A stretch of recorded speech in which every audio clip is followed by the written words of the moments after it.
As progress, let me begin by quoting a passage from Professor Powick's inaugural lecture as Regius Professor in Modern History in Oxford 30 years ago. The craving for an interpretation of history is so deep-rooted that, unless we have a constructive outlook over the past, we are drawn either to mysticism or to cynicism. Point 1. Mysticism will, I think, stand for the view that the meaning of history lies somewhere outside history, in the realms of theology or eschatology, the view of such writers as Berdyaev or Niebuhr or Toynbee. Point 2. Cynicism stands for the view, examples of which I have several times quoted, that history has no meaning, or a multiplicity of equally valid or invalid meanings, or the meaning which we arbitrarily choose to give to it. These are perhaps the two most popular views of history today. But I shall unhesitatingly reject both of them. This leaves us with that odd, but suggestive, phrase, a constructive outlook over the past. Having no way of knowing what was in Professor Powick's mind when he used the phrase, I shall attempt to read my own interpretation into it. Like the ancient civilizations of Asia, the classical civilization of Greece and Rome was basically unhistorical. As we have already seen, Herodotus as the father of history had few children, and the writers of classical antiquity were on the whole as little concerned with the future as with the past. Thucydides believed that nothing significant had happened in time before the events which he described, and that nothing significant was likely to happen thereafter. Lucretius deduced man's indifference to the future from his indifference to the past. Consider how that past ages of eternal time before our birth were no concern of ours. This is a mirror which nature holds up to us of future time after our death. Point 3. Poetic visions of a brighter future took the form of visions of a return to a golden age of the past, a cyclical view which assimilated the processes of history to the processes of nature. History was not going anywhere, because there was no sense of the past, there was equally no sense of the future. Only Virgil, who in his fourth eclogue had given the classical picture of a return to the Golden Age, was inspired in the Aeneid momentarily to break through the cyclical conception. Imperium sine fidei was a most unclassical thought, which later earned Virgil recognition as a quasi-Christian prophet.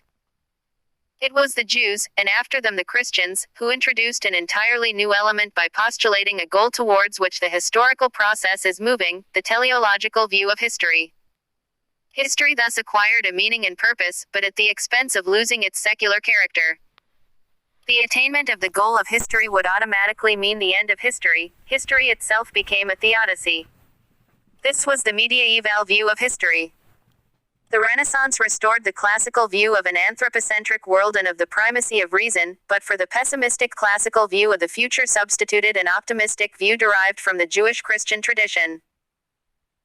Time, which had once been hostile and corroding, now became friendly and creative. Contrast Horace's, Damnosa quid non amanuit dies, with Bacon's, Veritas temporis filia. The rationalists of the Enlightenment, who were the founders of modern historiography, retained the Jewish Christian teleological view, but secularized the goal. They were thus enabled to restore the rational character of the historical process itself. History became progress towards the goal of the perfection of man's estate on earth. Gibbon, the greatest of the Enlightenment historians, was not deterred by the nature of his subject from recording what he called the pleasing conclusion that every age of the world has increased, and still increases, the real wealth, the happiness, the knowledge, and perhaps the virtue, of the human race. Point 4. The cult of progress reached its climax at the moment when British prosperity, power and self-confidence were at their height, and British writers and British historians were among the most ardent votaries of the cult.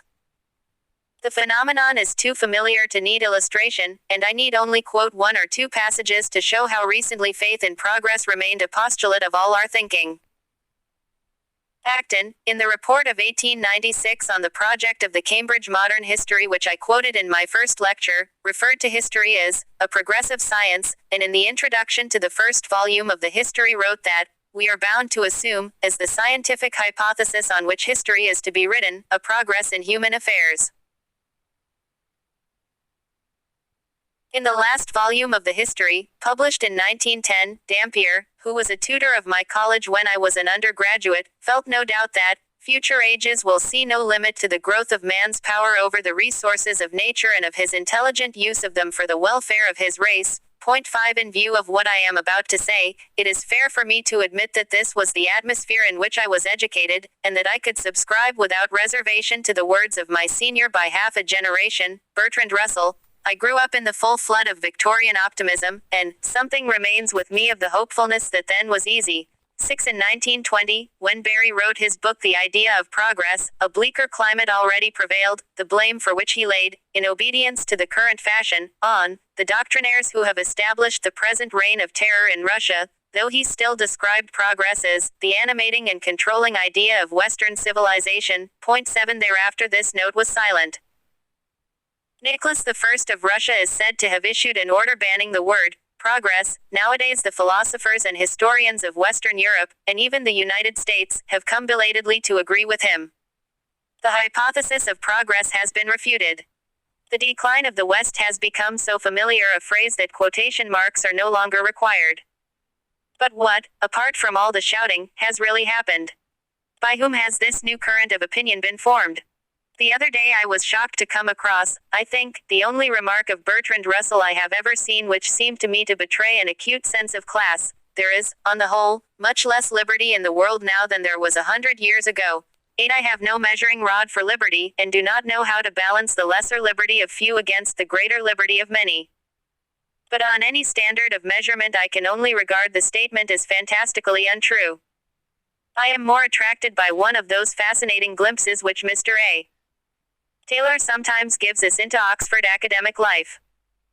All this talk about the decline of civilization, he writes, means only that university professors used to have domestic servants and now do their own washing up. Point 9 Of course, for former domestic servants, washing up by professors may be a symbol of progress. The loss of white supremacy in Africa, which worries empire loyalists, Afrikaner Republicans and investors in gold and copper shares, may look like progress to others. I see no reason why, on this question of progress, I should ipso facto prefer the verdict of the 1950s to that of the 1890s, the verdict of the English-speaking world to that of Russia, Asia and Africa, or the verdict of the middle-class intellectual to that of the man in the street who, according to Mr. Macmillan, has never had it so good. Let us for the moment suspend judgment on the question whether we are living in a period of progress or of decline, and examine a little more closely what is implied in the concept of progress, what assumptions lie behind it, and how far these have become untenable. I should like, first of all, to clear up the muddle about progress and evolution. The thinkers of the Enlightenment adopted two apparently incompatible views. They sought to vindicate man's place in the world of nature. The laws of history were equated with the laws of nature. On the other hand, they believed in progress. But what ground was there for treating nature as progressive, as constantly advancing towards a goal? Hegel met the difficulty by sharply distinguishing history, which was progressive, from nature, which was not. The Darwinian revolution appeared to remove all embarrassments by equating evolution and progress. Nature, like history, turned out after all to be progressive. But this opened the way to a much graver misunderstanding by confusing biological inheritance, which is the source of evolution, with social acquisition, which is the source of progress in history. The distinction is familiar and obvious. Put a European infant in a Chinese family, and the child will grow up with a white skin, but speaking Chinese. Pigmentation is a biological inheritance, language a social acquisition transmitted by the agency of the human brain. Evolution by inheritance has to be measured in millennia or in millions of years. No measurable biological change is known to have occurred in man since the beginning of written history. Progress by acquisition can be measured in generations. The essence of man as a rational being is that he develops his potential capacities by accumulating the experience of past generations. Modern man is said to have no larger a brain, and no greater innate capacity of thought, than his ancestor 5,000 years ago. But the effectiveness of his thinking has been multiplied many times by learning and incorporating in his experience the experience of the intervening generations. The transmission of acquired characteristics, which is rejected by biologists, is the very foundation of social progress. History is progress through the transmission of acquired skills from one generation to another. Secondly, we need not and should not conceive progress as having a finite beginning or end. The belief, popular less than 50 years ago, that civilization was invented in the Nile Valley in the 4th millennium BC. is no more credible today than the chronology which placed the creation of the world in 4004 BC. Civilization, the birth of which we may perhaps take as a starting point for our hypothesis of progress, was surely not an invention, but an infinitely slow process of development, in which spectacular leaps probably occurred from time to time. We need not trouble ourselves with the question when progress, or civilization, began. The hypothesis of a finite end of progress has led to more serious misapprehension. Hegel has been rightly condemned for seeing the end of progress in the Prussian monarchy, apparently the result of an overstrained interpretation of his view of the impossibility of prediction. But Hegel's aberration was capped by that eminent Victorian, Arnold of Rugby, who in his inaugural lecture as Regius Professor of Modern History in Oxford in 1841 thought that modern history would be the last stage in the history of mankind. It appears to bear marks of the fullness of time, as if there would be no future history beyond it. 10 Marx's prediction that the proletarian revolution would realize the ultimate aim of a classless society was logically and morally less vulnerable, but the presumption of an end of history has an eschatological ring more appropriate to the theologian than to the historian, and reverts to the fallacy of a goal outside history. No doubt a finite end has attractions for the human mind, and Acton's vision of the march of history as an unending progress towards liberty seems chilly and vague. But if the historian is to save his hypothesis of progress, I think he must be prepared to treat it as a process into which the demands and conditions of successive periods will put their own specific content. And this is what is meant by Acton's thesis that history is not only a record of progress, but a progressive science, or, if you like, that history in both senses of the word, as the course of events and as the record of those events, is progressive. Let us recall Acton's description of the advance of liberty in history. It is by the combined efforts of the weak, made under compulsion, to resist the reign of force and constant wrong, that, in the rapid change but slow progress of 400 years, liberty has been preserved, and secured, and extended, and finally understood. 11 History as the course of events was conceived by Acton as progress towards liberty. History is the record of those events as progress towards the understanding of liberty. The two processes advanced side by side. 12 The philosopher Bradley, writing in an age when analogies from evolution were fashionable, remarked that, for religious faith the end of evolution is presented as that which is already evolved. 13 For the historian the end of progress is not already evolved. It is something still infinitely remote, and pointers towards it come in sight only as we advance. This does not diminish its importance. A compass is a valuable and indeed indispensable guide. But it is not a chart of the route. The content of history can be realized only as we experience it. My third point is that no sane person ever believed in a kind of progress which advanced in an unbroken straight line without reverses and deviations and breaks in continuity, so that even the sharpest reverse is not necessarily fatal to the belief. Clearly there are periods of regression as well as periods of progress. Moreover, it would be rash to assume that, after a retreat, the advance will be resumed from the same point or along the same line. Hegel's or Marx's 4 or 3 civilizations, Toynbee's 21 civilizations, the theory of a life cycle of civilizations passing through rise, decline and fall, such schemes make no sense in themselves. But they are symptomatic of the observed fact that the effort which is needed to drive civilization forward dies away in one place and is later resumed at another, so that whatever progress we can observe in history is certainly not continuous either in time or in place. Indeed, if I were addicted to formulating laws of history, one such law would be to the effect that the group, call it a class, a nation, a continent, a civilization, what you will, which plays the leading role in the advance of civilization in one period is unlikely to play a similar role in the next period, and this for the good reason that it will be too deeply imbued with the traditions, interests and ideologies of the earlier period to be able to adapt itself to the demands and conditions of the next period. 14 Thus it may very well happen that what seems for one group a period of decline may seem to another the birth of a new advance. Progress does not and cannot mean equal and simultaneous progress for all. It is significant that almost all our latter-day prophets of decline, our skeptics who see no meaning in history and assume that progress is dead, belong to that sector of the world and to that class of society which have triumphantly played a leading and predominant part in the advance of civilization for several generations. It is no consolation to them to be told that the role which their group has played in the past will now pass to others. Clearly, a history which has played so scurvy a trick on them cannot be a meaningful or rational process. But, if we are to retain the hypothesis of progress, we must, I think, accept the condition of the broken line. Lastly, I come to the question: what is the essential content of progress in terms of historical action?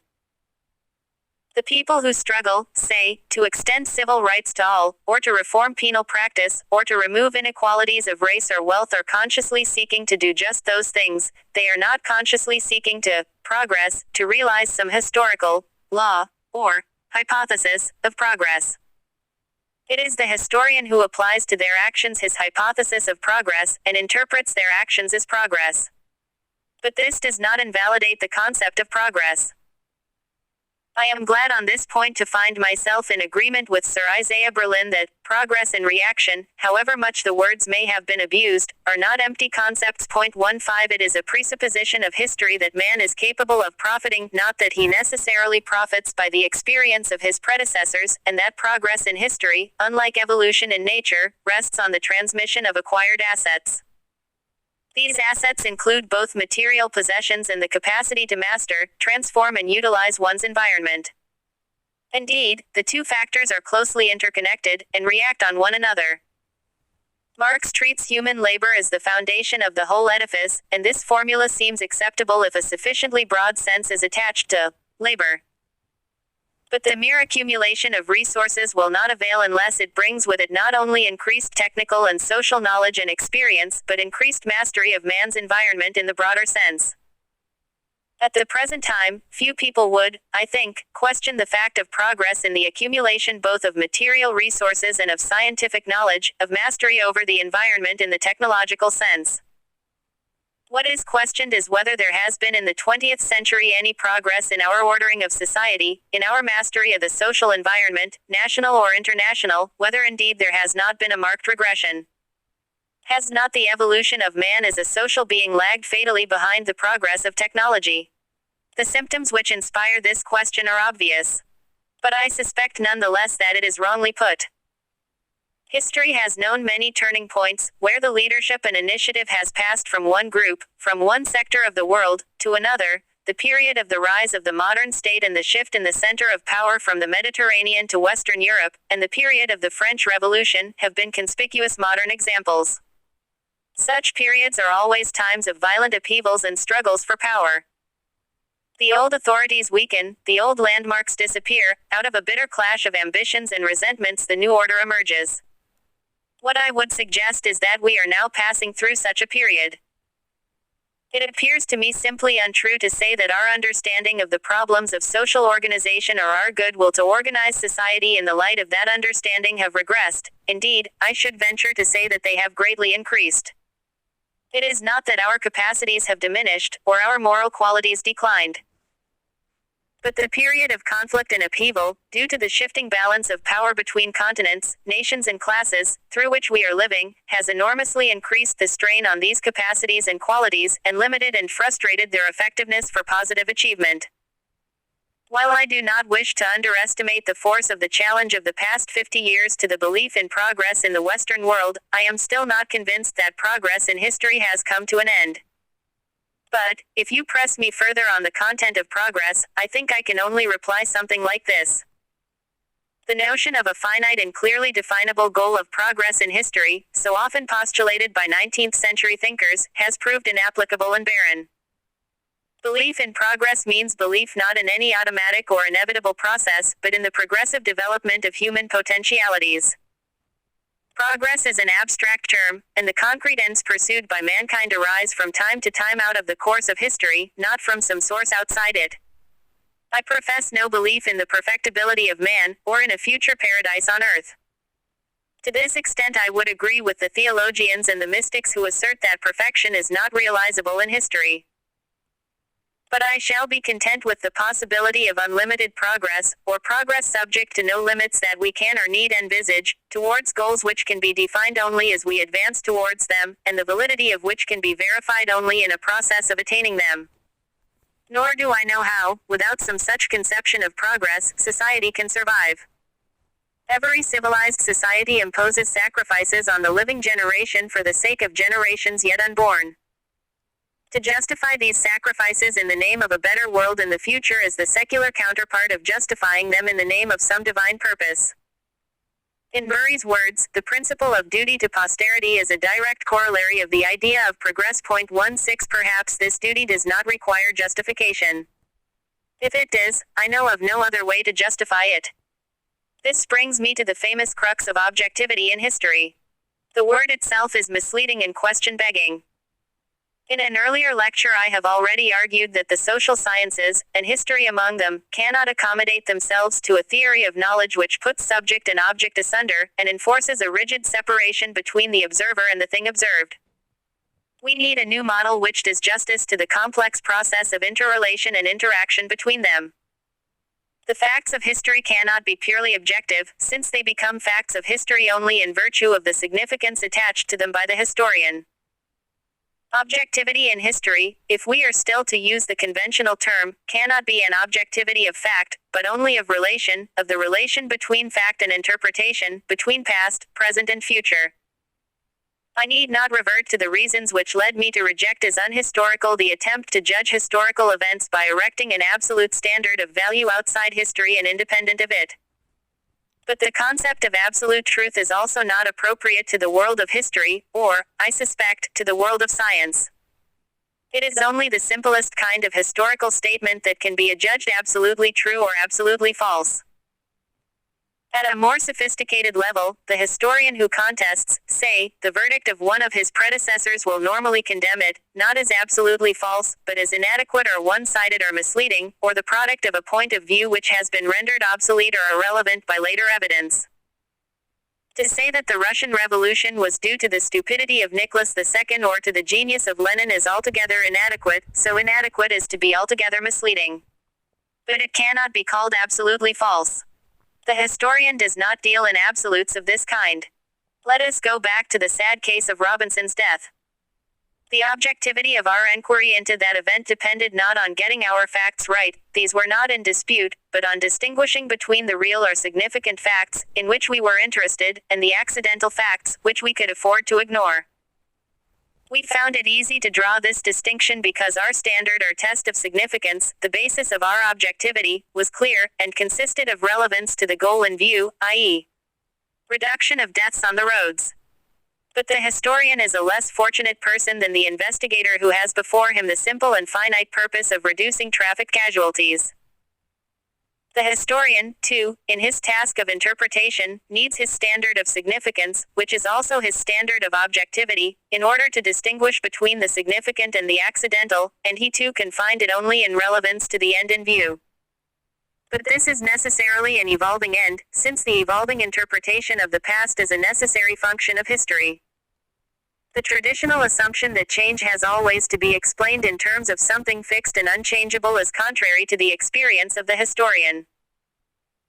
For the historian, says Professor Butterfield, perhaps implicitly reserving for himself a sphere into which historians need not follow him, the only absolute is change. 17 The absolute in history is not something in the past from which we start, it is not something in the present, since all present thinking is necessarily relative.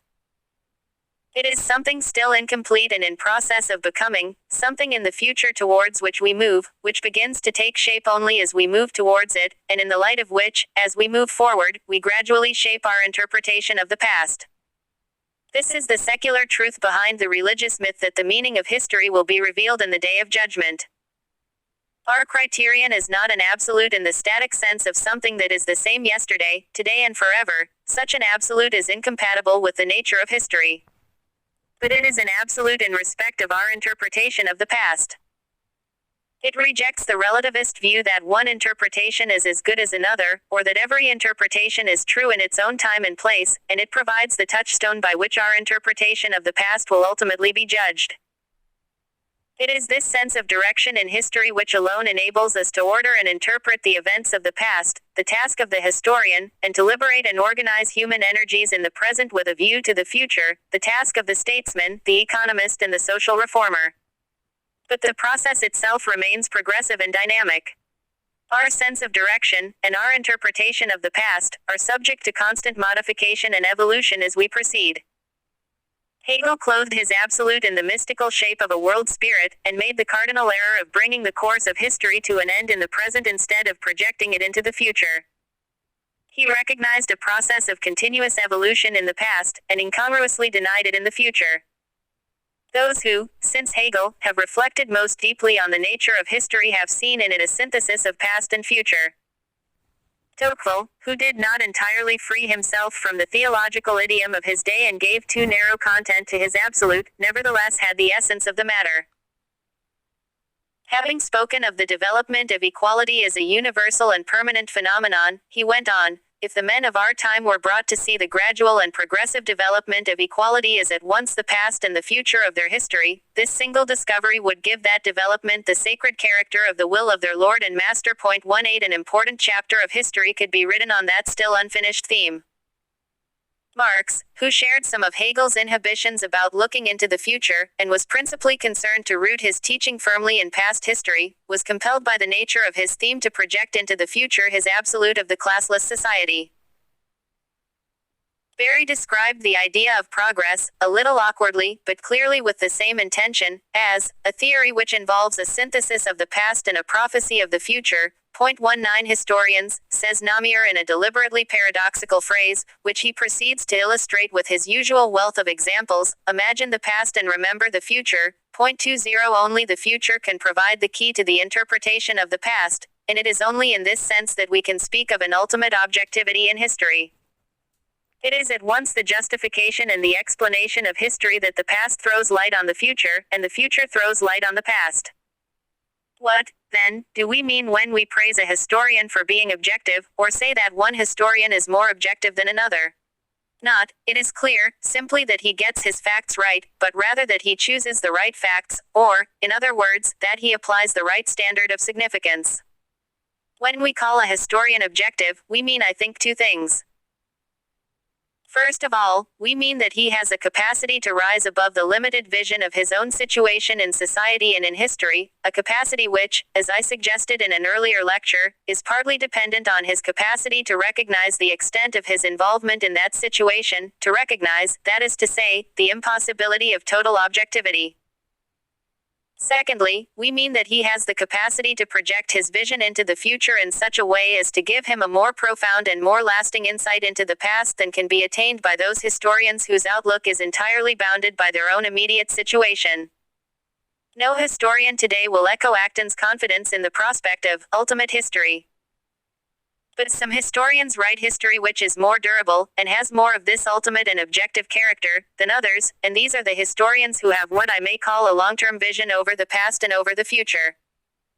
The historian of the past can make an approach towards objectivity only as he approaches towards the understanding of the future. When, therefore, I spoke of history in an earlier lecture as a dialogue between past and present, I should rather have called it a dialogue between the events of the past and progressively emerging future ends. The historian's interpretation of the past, his selection of the significant and the relevant, evolves with the progressive emergence of new goals. To take the simplest of all illustrations, so long as the main goal appeared to be the organization of constitutional liberties and political rights, the historian interpreted the past in constitutional and political terms. When economic and social ends began to replace constitutional and political ends, historians turned to economic and social interpretation of the past. In this process, the skeptic might plausibly allege that the new interpretation is no truer than the old, each is true for its period. Nevertheless, since the preoccupation with economic and social ends represents a broader and more advanced stage in human development than the preoccupation with political and constitutional ends, so the economic and social interpretation of history may be said to represent a more advanced stage in history than the exclusively political interpretation. The old interpretation is not rejected, but is both included and superseded in the new.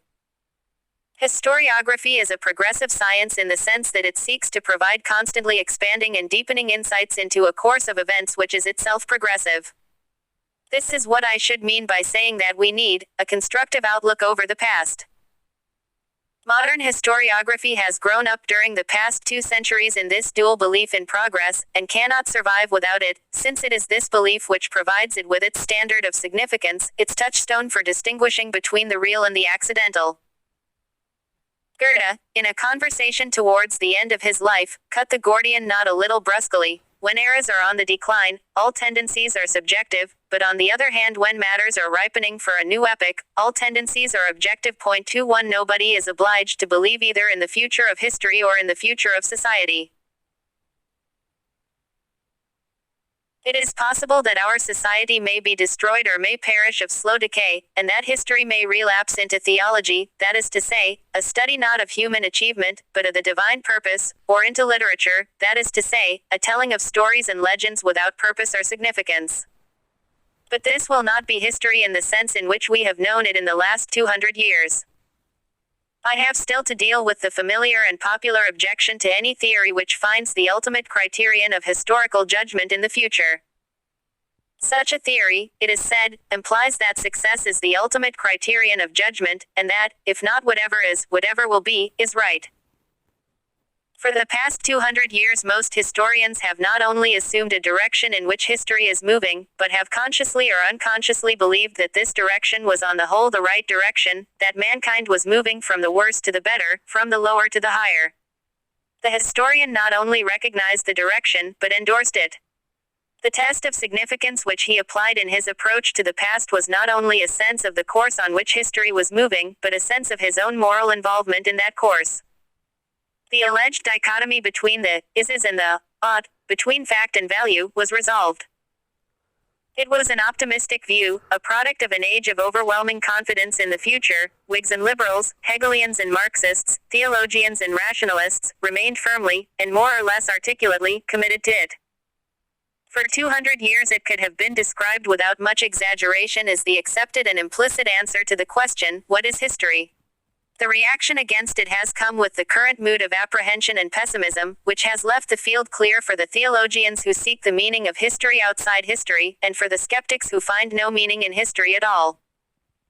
We are assured on all hands, and with the utmost emphasis, that the dichotomy between is and ought is absolute and cannot be resolved, that values cannot be derived from facts.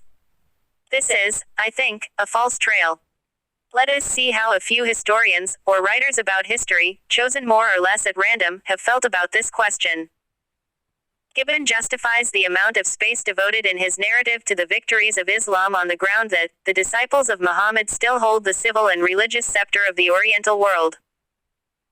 But, he adds, the same labor would be unworthily bestowed on the swarms of savages who, between the 7th and 12th centuries, descended from the plains of Scythia, since the majesty of the Byzantine throne repelled and survived these disorderly attacks. 22 This seems not unreasonable. History is, by and large, a record of what people did, not of what they failed to do. To this extent it is inevitably a success story. Professor Tani remarks that historians give an appearance of inevitableness to an existing order, by dragging into prominence the forces which have triumphed and thrusting into the background those which they have swallowed up. 23 But is not this in a sense the essence of the historian's job?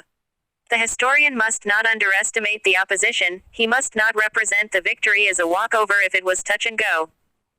Sometimes those who were defeated have made as great a contribution to the ultimate result as the victors. These are familiar maxims to every historian. But, by and large, the historian is concerned with those who, whether victorious or defeated, achieved something. I am not a specialist in the history of cricket. But its pages are presumably studded with the names of those who made centuries rather than of those who made ducks and were left out of the side. Hegel's famous statement that in history, only those people can come under our notice which form a state, 24 has been justly criticized as attaching an exclusive value to one form of social organization and paving the way for an obnoxious state worship. But, in principle, what Hegel is trying to say is correct, and reflects the familiar distinction between prehistory and history. Only those peoples which have succeeded in organizing their society in some degree cease to be primitive savages and enter into history. Carlyle in his French Revolution called Louis XV, a very world solecism incarnate. He evidently liked the phrase, for he embroidered it later in a longer passage. What new universal vertiginous movement is this, of institutions, social arrangements, individual minds, which once worked cooperative, now rolling and grinding in distracted collision? Inevitable, it is the breaking up of a world solicism, worn out at last. 25 The criterion is once more historical. What fitted one epoch had become a solicism in another, and is condemned on that account. Even Sir Isaiah Berlin, when he descends from the heights of philosophical abstraction and considers concrete historical situations, appears to have come round to this view. In a broadcast delivered some time after the publication of his essay on historical inevitability, he praised Bismarck, in spite of moral shortcomings, as a genius, and the greatest example in the last century of a politician of the highest powers of political judgment, and contrasted him favorably in this respect with such men as Joseph II of Austria, Robespierre, Lenin and Hitler, who failed to realize their positive ends.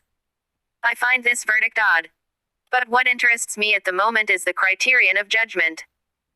Bismarck, says Sir Isaiah, understood the material in which he was working, the others were led away by abstract theories which failed to work. The moral is that failure comes from resisting that which works best, in favor of some systematic method or principle claiming universal validity. 26 In other words, the criterion of judgment in history is not some principle claiming universal validity, but that which works best. It is not only, I need hardly say, when analyzing the past that we invoke this criterion of what works best. If someone informed you that he thought that, at the present juncture, the union of Great Britain and the United States of America in a single state under a single sovereignty was desirable, you might agree that this was quite a sensible view. If he went on to say that constitutional monarchy was preferable to presidential democracy as a form of government, you might also agree that this was quite sensible. But suppose he then told you that he proposed to devote himself to conducting a campaign for the reunion of the two countries under the British Crown, you would probably reply that he would be wasting his time.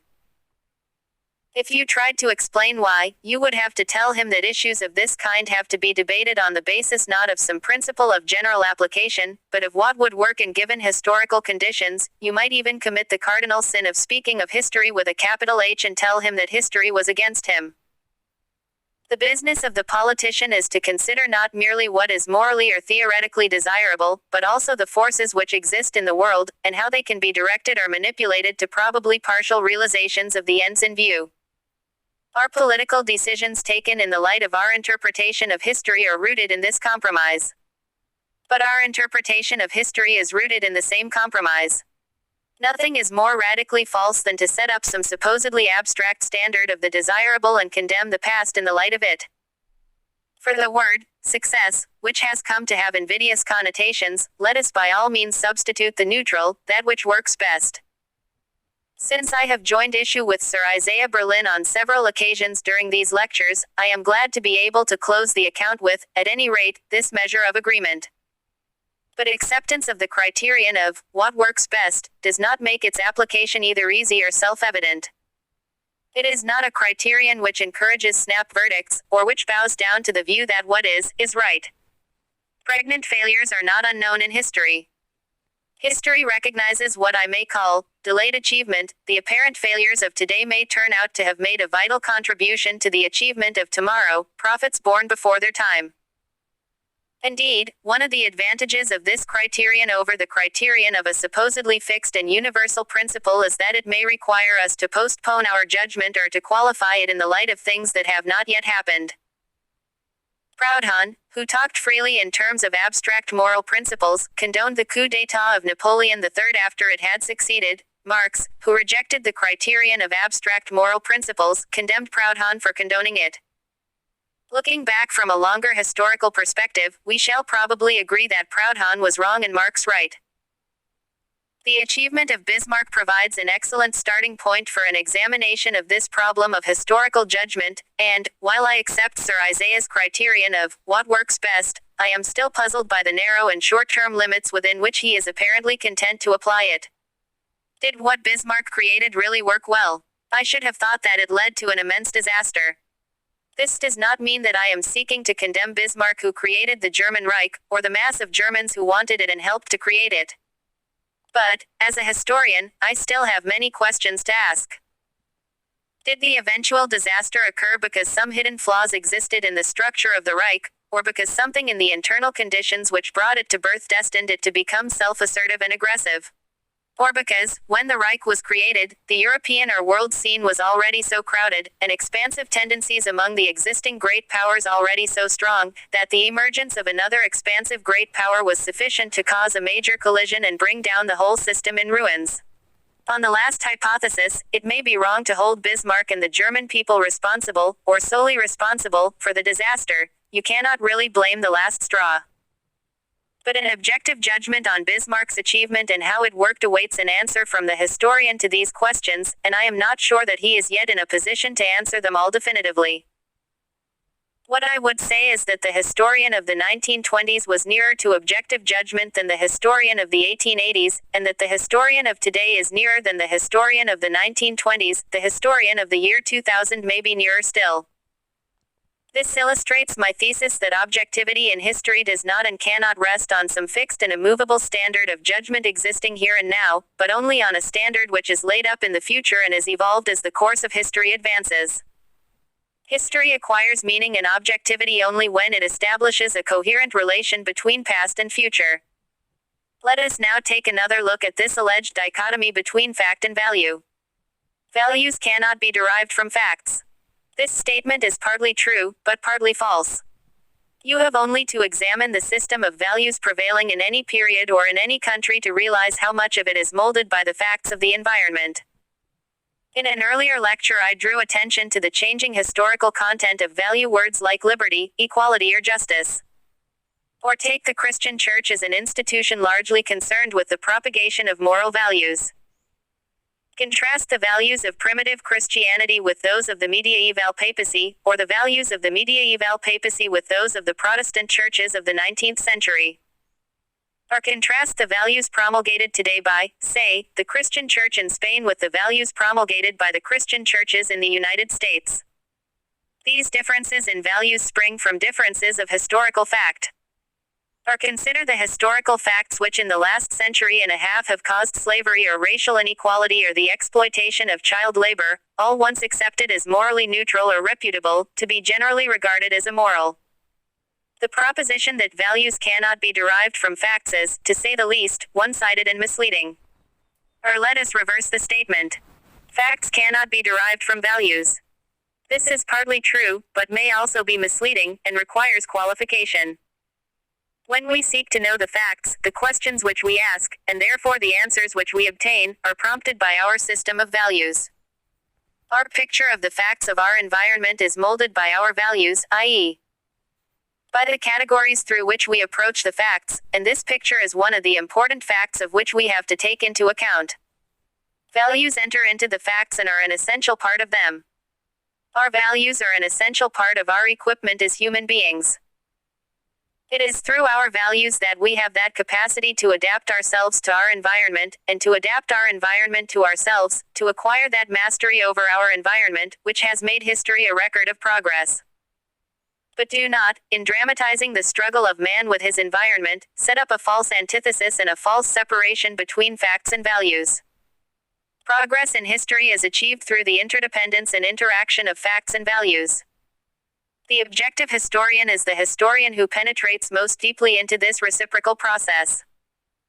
A clue to this problem of facts and values is provided by our ordinary use of the word truth, a word which straddles the world of fact and the world of value and is made up of elements of both.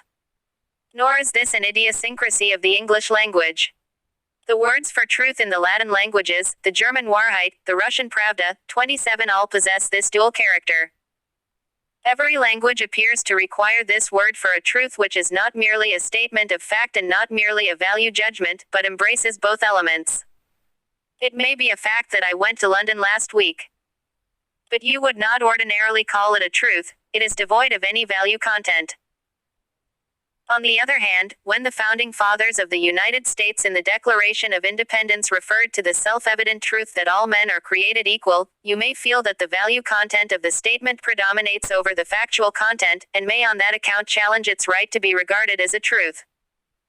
Somewhere between these two poles, the North Pole of valueless facts and the South Pole of value judgments still struggling to transform themselves into facts, lies the realm of historical truth. The historian, as I said in my first lecture, is balanced between fact and interpretation, between fact and value. He cannot separate them. It may be that, in a static world, you are obliged to pronounce a divorce between fact and value. But history is meaningless in a static world. History in its essence is change, movement or, if you do not cavil at the old-fashioned word, progress.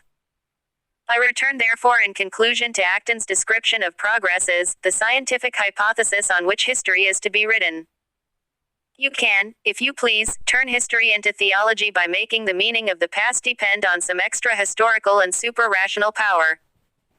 You can, if you please, turn it into literature, a collection of stories and legends about the past without meaning or significance. History properly so called can be written only by those who find and accept a sense of direction in history itself. The belief that we have come from somewhere is closely linked with the belief that we are going somewhere. A society which has lost belief in its capacity to progress in the future will quickly cease to concern itself with its progress in the past. As I said, it quickly ceased to concern itself with its progress in the past. As I said at the beginning of my first lecture, our view of history reflects our view of society. I now come back to my starting point by declaring my faith in the future of society and in the future of history. The widening horizon, the conception which I